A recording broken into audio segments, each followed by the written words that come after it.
참으로 크고 귀한 주님의 사랑이 우리의 마음에 가득하기를 원합니다. 이 시간 함께 보실 하나님의 말씀은 빌립보서 1장 1절과 2절 말씀입니다. 지난주와 동일한 본문 말씀입니다. 예수 그리스도의 종 바울과 디모데는 빌립보에 있는 모든 성도들, 곧 그리스도 예수님 안에 있는 성도들과 감독들과 집사들에게 편지하노니, 하나님 우리 아버지와 주 예수 그리스도로부터 은혜와 화평이 너에게 있기를 원하노라. 아멘. 네, 오늘 이 시간 함께 나눌 말씀의 제목은 은혜와 화평입니다. 은혜와 화평. 우리 잠시 기도하고 시작하겠습니다. 언제나 넘치는 은혜로 우리를 선하게 대해주시고 놀라운 화평으로 우리를 늘 이끄시는 주님을 찬양합니다. 수요일 저녁 시간에 우리가 이렇게 다시 주님의 말씀 앞으로, 주님 앞으로 모일 수 있도록 이끌어 주셔서 감사합니다. 우리가 바쁜 생활 중에 있다가 이렇게 주님 앞에 나와왔습니다. 우리의 마음에 무거운 것들, 복잡한 것들, 시끄러운 것들, 혼란스러운 것들, 모든 것들을 주님 발 앞에 다 내려놓고 이 시간 주님만 바라볼 수 있는 참으로 귀하고 복된 시간 될 수 있도록 주님 주관해 주시기를 원합니다. 우리가 형식적으로 앉았다 일어나는 시간이 아니라 참되신 하나님, 살아계신 하나님을 진실로 만나고 참으로 마음의 위로와 안식과 또 새 힘을 얻는 귀한 말씀의 시간 될 수 있도록 주님 이 시간 친히 말씀해 주시기를 원합니다.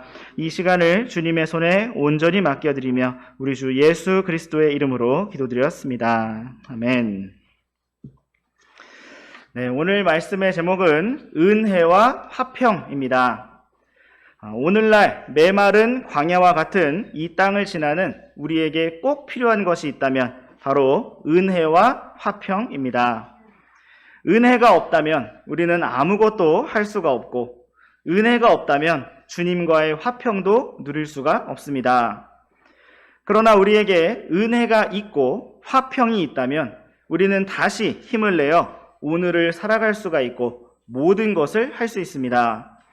참으로 오늘 이 시간에도 주님께로부터 우리에게 은혜와 화평이 풍성히 넘치게 있기를 원합니다. 오늘은 빌립보서 말씀을 살펴보는 두 번째 시간입니다.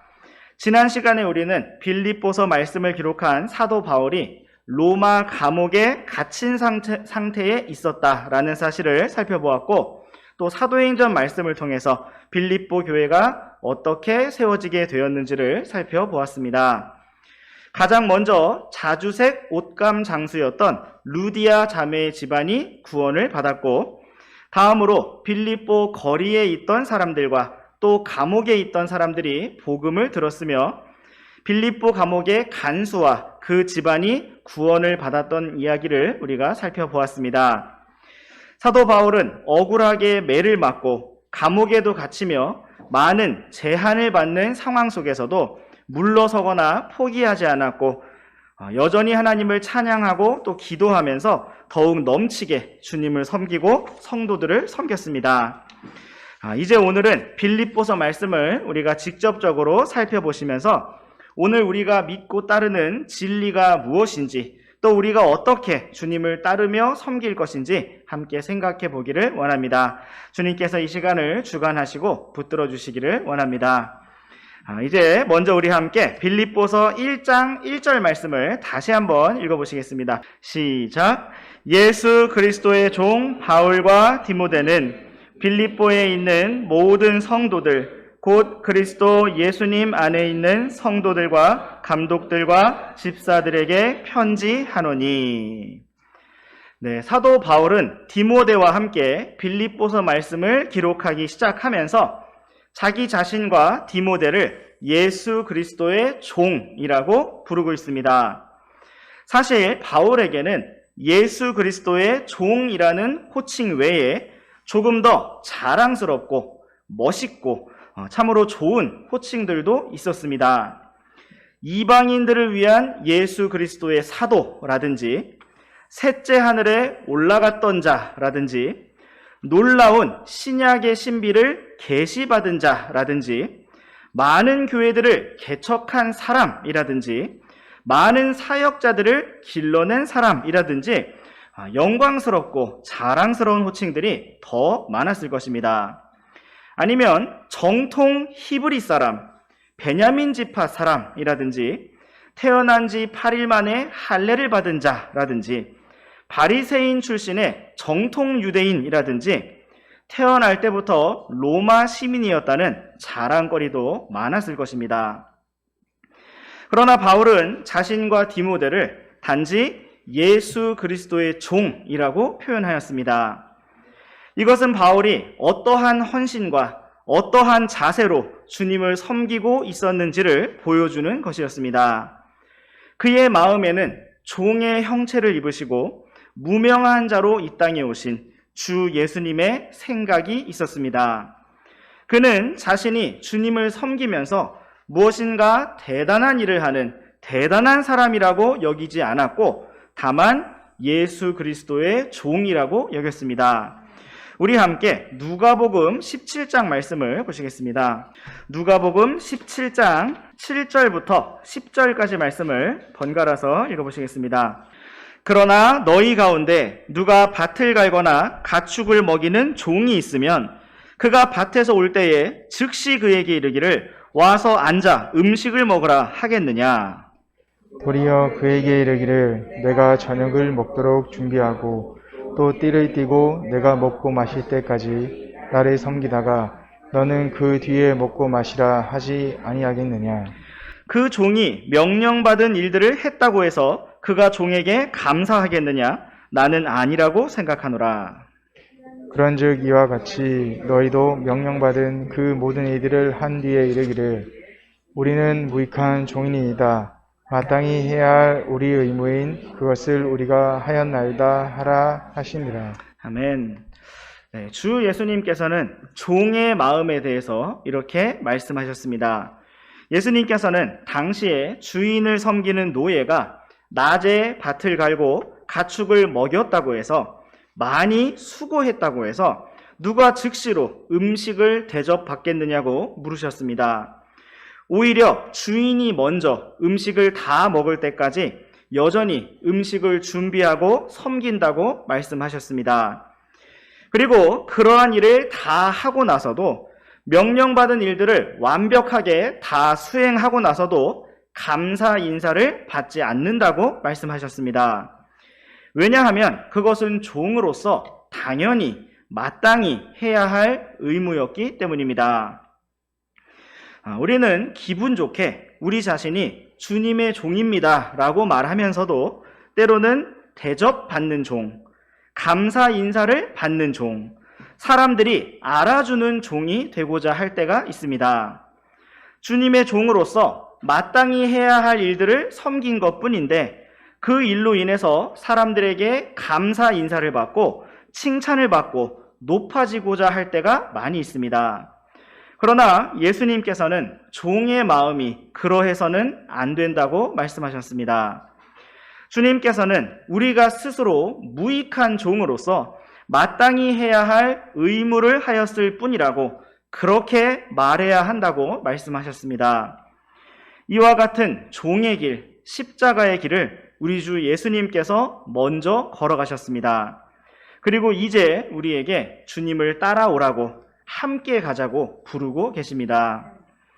참으로 놀랍고 놀라운 사실은 우리가 이 땅에서 이렇게 주 예수님을 따라 종의 길, 십자가의 길을 가지만 그 뒤에 주 예수님께서 왕들의 왕으로 다시 오실 때 주님과 함께 영광에 참여하며 함께 왕으로서 통치할 것이라는 사실입니다. 우리는 이미 우리가 은혜로 얻은 구원과 그 감격만 가지고도 주님을 넘치게 섬길 수 있고 모든 것을 다 드려 섬길 수 있습니다. 그렇게 우리가 다 드려서 섬긴다 할지라도 주님의 은혜를 아주 조금도 갚을 수가 없을 것입니다. 그런데 주님께서는 우리에게 영원한 구원을 오직 은혜로 주셨을 뿐만 아니라 우리의 부족하고 보잘것없는 실수가 많고 문제가 많은 그러한 섬김과 고난에 대해서도 비교할 수 없는 영원한 영광으로 갚아주시겠다고 말씀하셨습니다. 그러므로 오늘 우리도 사도 바울과 같이 오직 주 예수 그리스도의 종으로서 참으로 주님을 따르는 길을 기쁨과 감사 가운데 걸어가기를 원합니다. 이제 우리 다시 빌립보서 1장 말씀으로 돌아와 보시겠습니다. 빌립보서 1장 1절 말씀에서 사도 바울은 빌립보에 있는 모든 성도들에게 편지하면서 그들을 그리스도 예수님 안에 있는 성도들과 감독들과 집사들이라고 불렀습니다.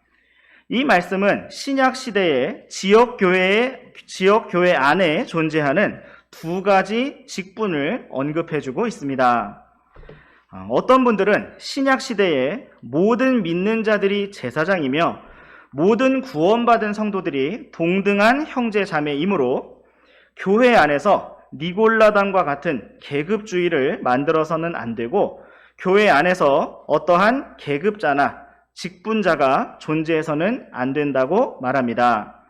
그렇다면 사도 바울은 빌립보 교회의 성도들에게 편지를 쓰면서 다만 모든 형제 자매들에게 쓴다고 하였어야 할 텐데 어찌하여 감독들과 집사들에게 편지한다고 하였을까요? 이 부분을 잠시 살펴보시겠습니다. 먼저 우리는 신약 시대에 구원받은 모든 성도들이 주님 앞에 동등한 자격을 가진 형제 자매들임을 믿습니다. 또한 모든 성도가 주님 앞에 직접 나아올 수 있는 제사장들이라는 사실을 믿습니다. 직분을 가진 누군가가 보통의 성도들을 위해 중보해야만 하거나 어떠한 축복권을 가지고 있는 것이 아니라 모든 믿는 자들이 하나님 앞에서 동등한 자격을 가진 하나님의 자녀임을 믿습니다. 그러면서도 우리는 동시에 성경에 기록되어 있는 교회 안의 직분들에 대해서도 그대로 받아들입니다. 마치 가정 안에서 아버지도 구원받은 성도이고 아들도 구원받은 성도이며 모두가 주님 앞에 동등한 형제이고 제사장이라고 해서 아버지의 권위가 사라지는 것이 아니듯이 교회 안에서도 모든 성도들이 동등한 형제 자매이지만 주님께서 세우신 직분과 역할과 질서가 존재하고 있습니다. 성경에서는 책임 형제나 대표 형제와 같은 호칭이 아니라 빌립보서 말씀에 기록된 그대로 감독들과 집사들이라는 호칭으로 불리고 있는 것을 볼 수가 있습니다. 우리는 계시록 말씀에 기록된 것처럼 주님께서 미워하신다고 하신 니골라당과 같은 성직자 제도와 교회 안에서의 계급주의를 반대합니다. 그럼에도 불구하고 가정 안에서의 권위와 질서를 계급주의라고 하지 않는 것처럼 교회 안에 주님께서 세우신 직분과 질서 또한 말씀에 기록된 그대로 자연스럽게 받아들입니다. 오늘날 우리는 여러 교파들이 여러 가지 교리로 인해서 나뉘고 또 여러 가지 직분들과 교회를 운영하는 방식으로 인해서 나뉘는 것을 볼 수가 있습니다. 로마 카톨릭은 사도 베드로의 사도권을 계승했다고 주장하는 교황이 그리스도의 대리자이며 지구상에 존재하는 모든 성당, 카톨릭 교회의 머리라고 주장하는 것을 볼 수가 있습니다. 천주교는 교황으로부터 추기경, 대주교, 주교, 그리고 신부까지 계급이 내려오면서 이러한 성직자들이 일반 신도들의 믿음을 주도하고 지배하는 방식으로 이루어져 있습니다. 또한 감리교회는 주로 당회장이라고 불리는 감독이 교회의 길을 주로 결정하고 치리하기 때문에 감독이 치리한다 하여 그 이름이 감리교입니다. 또한 장로교회는 목사와 별개로 장로들이라고 불리는 사람들이 주로 교회의 길을 결정하고 치리하기 때문에 장로교라고 불리고 있습니다. 우리 독립침례교회는 그 어떤 국가 정부 세력이나 다른 큰 교회들, 교단에 의해 움직여지지 않고 독립적으로 운영이 되기 때문에 독립이라는 말이 들어가 있고 자치적으로 성도들의 총회를 통해서 회중의 투표를 통해서 교회의 길을 주님께 묻고 결정하고 있습니다. 이 시간 잠시 성경에 나타난 이러한 여러 직분들에 대해서 간략하게 성경 구절 몇 부분을 찾아보도록 하겠습니다. 먼저 우리 함께 사도행전 1장 말씀으로 가보시겠습니다. 사도행전 1장 21절부터 26절까지 말씀 번갈아서 읽어보시겠습니다. 그러므로 요한의 침례로부터 시작하여 주 예수님께서 우리를 떠나 들려 올라가신 바로 그날까지 우리 가운데서 드나드시던 모든 때에 우리와 함께 다니던 이 사람들 중에서 우리가 반드시 하나를 임명하여 우리와 함께 그분의 부활을 증언할 증인이 되게 해야 하리라 하매 그들이 둘을 지명하니 곧 바사바라고도 하고 별명은 유수도라고 하는 요셉과 마띠아더라. 그들이 기도하며 이르되 모든 사람의 마음을 아시는 주여 주께서 이 두 사람 중에 누구를 택하셨는지 보여주사 그가 이 사역과 사도직을 맡게 하옵소서. 유다는 자기 자신의 처소로 가려고 범법함으로 그 직분에서 떨어져 나갔나이다 하고 제비를 뽑으니 제비가 마띠아 위에 떨어져서 그가 11사도와 함께 계수되니라. 네, 여기에서 우리는 예수님을 배반한 가룟 유다를 대신할 새로운 사도직, 바로 새로운 사도를 세우는 장면을 볼 수가 있습니다. 사도의 자격 요건은 먼저 우리가 21절 말씀에서부터 본 것처럼 요한의 침례로부터 시작하여 주 예수님께서 승천하신 날까지 함께 다니던 사람이라고 제시되었고 이 당시에도 이러한 완전한 자격 요건에 딱 맞는 후보가 단 2명이 있었습니다. 그렇다면 오늘날 로마 교황이나 그 어떤 다른 사람이 사도 직분을 가질 수가 있을까요? 우리는 성경 말씀을 통해서 오늘날 사도가 더 이상 존재할 수 없다는 사실을 확실히 알 수가 있습니다. 왜냐하면 이 시대에는 더 이상 요한의 침례로부터 주 예수님께서 승천하실 때까지 함께 다니면서 그 모든 일들을 목격한 부활의 증인이 없기 때문입니다. 또한 사도 야고보가 헤롯 왕에게 목배임을 당하였을 때 또다시 그 뒤를 계승할 다음 사도를 선출하지 않은 것을 볼 수가 있습니다. 이처럼 사도의 직분은 신약 성경의 완성과 함께 사라지게 되었습니다. 다만 오늘날 우리는 사도라는 그 말의 의미가 보냄을 받았다, 파송을 받았다라는 것이었음을 감안해서 오늘날에는 파송받는 그러한 사역자들을 선교사라는 호칭으로 부르고 있습니다. 이러한 호칭은 성경에 언급된 적이 없지만 보냄을 받고 파송을 받아서 밖으로 나가는 복음의 사역자들을 부르는 이름으로 우리가 사용하고 있습니다. 이제 우리 함께 사도행전 20장 말씀으로 가셔서 17절 말씀을 먼저 읽어보시겠습니다. 시작. 그가 밀레도에서 에베소로 사람을 보내어 교회의 장로들을 부르니. 네, 이 말씀에서 우리는 사도 바울이 에베소 교회의 장로들을 부른 것을 볼 수가 있습니다. 여기에서 장로들을 불렀다라는 이 표현을 기억하시면서 우리 함께 28절 말씀을 읽어보시겠습니다. 시작. 그러므로 너희 자신과 온 양떼에게 주의를 기울이라. 성령님께서 너희를 그들의 감독자들로 삼으사 하나님의 교회 곧 그분께서 자신의 피로 사신 교회를 먹이게 하셨느니라. 네, 여기에서 우리는 장로와 감독과 목사의 직분이 동시에 등장하고 있는 것을 볼 수가 있습니다. 분명히 사도 바울은 에베소의 장로들을 불렀는데 그들을 향해서 너희를 감독자로 삼으셨다고 말씀하고 있고 온 양떼에게 주의를 기울이면서 교회를 먹이게 하셨다라고 권면하고 있는 것입니다. 구약 시대로부터 이스라엘 백성들을 인도하던 사람은 바로 백성의 장로들이었습니다. 그러므로 장로라는 호칭은 유대인들에게 인도자를 의미하였습니다. 또한 당시 이방인들에게는 총독들이 있었고 감독들이 있었습니다. 그리스 사람들과 로마 사람들에게 감독이라는 호칭은 바로 그들을 관리하고 인도하는 책임자를 의미하였습니다. 그러므로 성경은 유대인들과 이방인들 모두에게 책임자와 인도자를 의미하는 장로와 감독이라는 호칭을 함께 사용하고 있습니다. 그러나 궁극적으로는 주 예수님께서 베드로에게 내 양들을 먹이라고 말씀하신 것처럼 장로와 감독의 가장 중요한 역할이 바로 목자처럼 성도들을 말씀으로 먹이는 것이며 사나운 이리들로부터 양떼를 지키는 것임을 성경이 말씀하고 있습니다.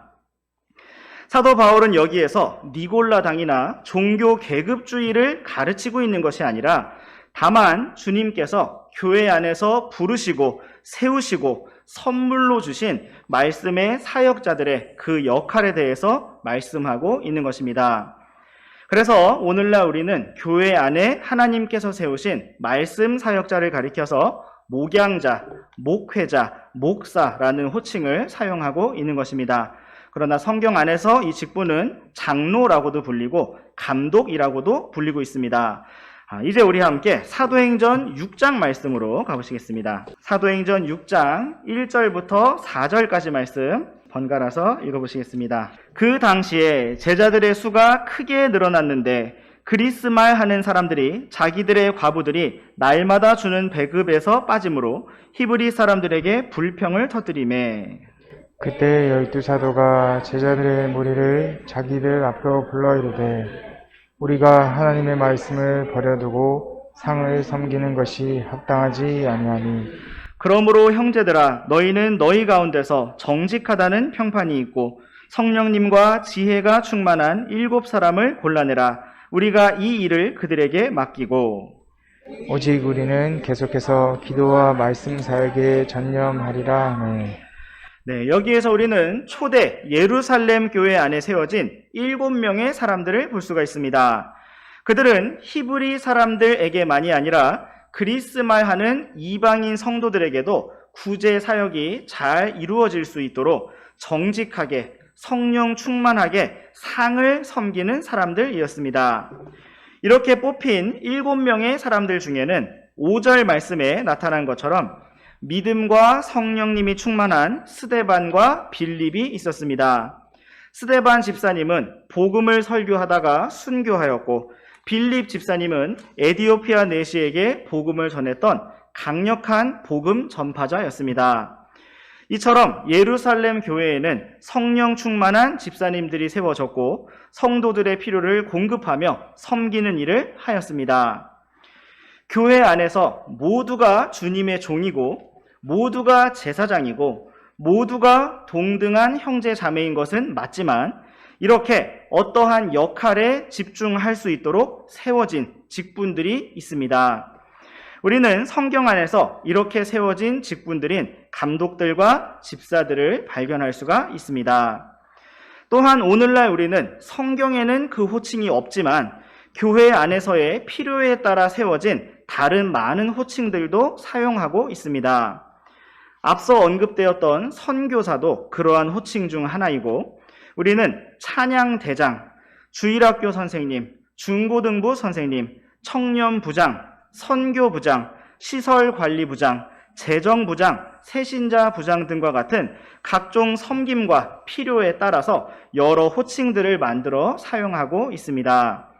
우리가 이러한 호칭들을 사용하는 것은 교회 안에서의 모든 섬김이 품위 있고 질서 있게 잘 이루어지도록 하기 위해서입니다. 오늘 이 자리를 통해서 교회 안에서 여러 보이지 않는 자리에서 넘치게 주님을 섬기고 계시고 형제 자매들을 섬기고 계시는 모든 우리 지체분들께 감사를 드립니다. 우리가 힘차게 주님을 찬양할 수 있도록 악기 연주로 신실하게 봉사하는 우리 오케스트라 형제 자매님들에게 감사합니다. 또 언제나 말씀을 듣기에 앞서 특송을 통해 우리의 마음을 더 활짝 열게 해주시는 갈보리 찬양대, 또 오후 예배 때 자주 특송을 하는 특별히 우리 어린 학생들에게도 감사합니다. 이 시간 모든 섬김을 다 일일이 언급할 수는 없겠지만 무엇보다 보이지 않는 골방에서 언제나 교회를 위해 기도해 주시는 우리 부친님들, 모친님들, 또 형제 자매님들 모두 감사합니다. 참으로 우리가 이러한 넘치는 섬김들로 인해서 우리가 지금까지 주님을 잘 따라올 수가 있었습니다. 앞으로도 계속해서 이러한 풍성한 섬김들과 함께 주님 오시는 그날까지 우리가 힘차게 전진하기를 원합니다. 이제 우리 다시 빌립보서 1장 말씀으로 돌아오셔서 빌립보서 1장 2절 말씀을 다시 한번 읽어보시겠습니다. 시작. 하나님 우리 아버지와 주 예수 그리스도로부터 은혜와 화평이 너희에게 있기를 원하노라. 아멘.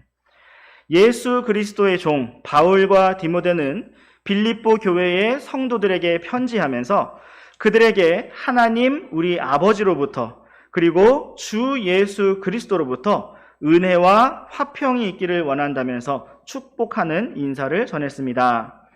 이 말씀과 같이 오늘 우리 성도들에게 필요한 것이 있다면 바로 주님의 은혜이며 화평입니다. 우리가 은혜를 입지 못했다면 우리는 하나님과 화평할 수 없었을 것입니다. 우리는 여전히 심판자 앞에 선 죄인으로서 멸망의 시간을 기다릴 수밖에 없었을 것입니다. 그러나 우리의 구원자 주 예수 그리스도께서 나를 대신하여 십자가에 달리셨고 화해 헌물이 되셨으며 피를 흘리셨고 3일 만에 부활하셨으며 나의 모든 죄값을 단번에 영원히 완전하게 지불하시고 구원을 다 이루셨습니다. 오직 은혜로 우리는 구원을 받았고 하나님을 감히 나의 아버지라고 부를 수가 있게 되었으며 주님과 화평을 누리게 되었습니다. 이러한 은혜로 말미암아 우리는 화평이신 주 예수 그리스도를 날마다 매 순간 누릴 수 있게 되었고 교회 안에서 형제 자매들과 화평하게 되었으며 세상을 향하여 화평의 복음의 신발을 신고 하나님과 화해하라고 외치는 그리스도의 대사들이 되었습니다. 이 편지를 기록하기 시작한 사도 바울, 로마의 감옥에 갇혀서 자신의 떠날 날을 기다리며 여전히 신실하게 주님을 섬기고 있던 사도 바울에게 은혜와 화평이 필요하였고 또 이 편지를 받아서 읽으며 함께 복음을 위하여 싸우고 있는 빌립보 성도들에게 은혜와 화평이 필요하였습니다. 또 오늘 이 자리에서 함께 말씀을 살펴보고 있는 우리들에게도 하나님 아버지로부터 주 예수 그리스도로부터 오는 은혜와 화평이 필요합니다. 화평은 우리가 어떤 많은 일들을 잘 처리해서 오는 것이 아니라 우리의 삶에 아무런 문제가 없기 때문에 있는 것이 아니라 주님의 은혜가 가득 넘치기 때문에 누릴 수가 있습니다. 이러한 은혜와 화평, 주님의 은혜와 화평이 오늘 우리에게 가득하기를 원합니다. 오늘 우리는 은혜와 화평이라는 제목으로 빌립보서 말씀을 살펴보았습니다. 하나님께서는 우리에게 참으로 귀한 교회를 주셨고 교회 안에 귀한 형제 자매들을 주셨습니다. 우리는 이러한 영광스러운 주님의 몸 안에서 주님을 넘치게 만날 수 있고 누릴 수 있으며 넘치게 섬길 수 있습니다. 우리가 메마른 광야와 같은 땅을 걸으며 지치고 낙담하고 고난 중에 있을 때가 참 많이 있지만 그럼에도 불구하고 우리에게는 모든 것을 초월하고 뛰어넘는 주님의 은혜, 주님의 화평이 있습니다. 우리는 이러한 은혜와 화평을 통하여 이 모든 것을 견뎌내고 넉넉히 이겨내며 여전히 굳건하게 서 있고 하늘 본향을 향해 오늘도 한 걸음 힘차게 나아갈 것입니다. 우리가 오늘 예수 그리스도의 종으로서 주님을 넘치게 섬기기를 원하고 왕들의 왕께서 다시 오실 때 함께 영광 가운데 기뻐하기를 원합니다. 기도하고 마치겠습니다.